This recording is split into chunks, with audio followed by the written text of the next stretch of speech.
Vidéo Bodyguard, le musical. On s'est incrusté aux dernières répétitions derrière le rideau dès ce vendredi 2 février. Les personnages de Rachel Marron et Franck Farmé prennent possession du Palais des Sports de Paris pour l'adaptation sur scène du film culte, avec Whitney Houston et Kevin Costner.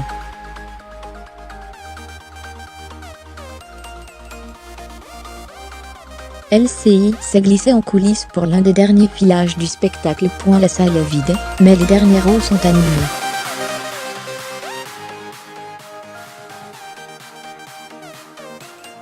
Peut être un peu trop, au vu des nombreux chelus que reçoivent les plus jeunes de la troupe.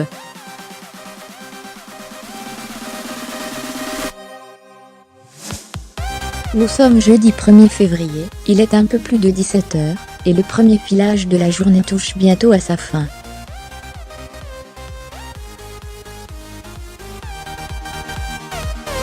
Le dernier pour Valérie Dore, qui dès le lendemain enfilera pour le public le costume de Rachel Marron, la chanteuse multi-récompensée de Bodyguard.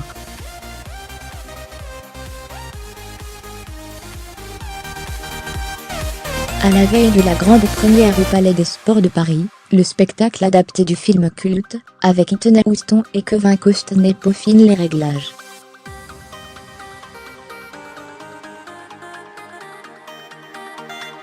Sur scène, les titres de Whitney Houston s'enchaînent, tout comme les changements de perruque et de costume pour la québécoise, dont le look sur le tableau King of the Nig ressemble plus à Beyoncé dans Crazy in Love qu'à la tenue argentée originale.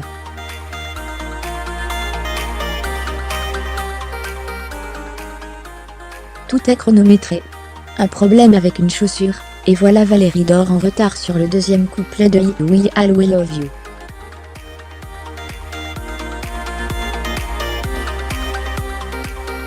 Je suis désolée, c'est de ma faute, explique-t-elle dans un anglais parfait aux metteurs en scène originaux du spectacle, venus d'Angleterre, pour superviser l'ensemble.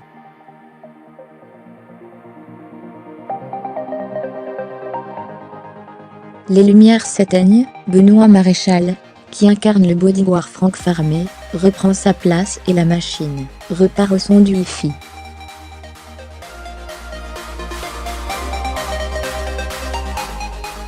Voir aussi vidéo, Bodyguard, le musical. On a rencontré les successeurs de Whitney Houston et Kevin Costner après 5 semaines de répétition. À quel niveau se trouve la jauge de stress?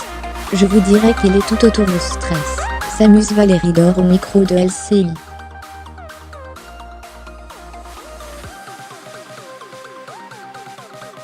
C'est tellement une grosse équipe, 26 comédiens, 8 enfants, 8 musiciens, c'est une immense machine, qui fonctionne du mieux qu'elle peut pour livrer un spectacle extraordinaire.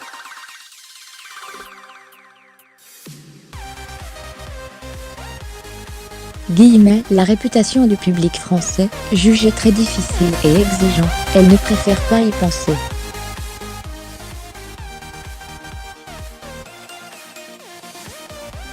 Ce n'est pas de mon ressort, reconnaît-elle, insistant sur le fait qu'elle n'est pas un sosie de Whitney Houston.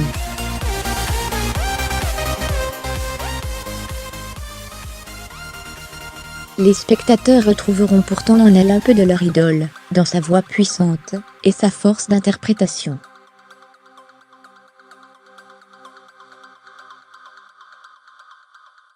Et ils ne manqueront pas de danser avec elle sur I Wanna Dance with Somebody pour le dernier tableau du show.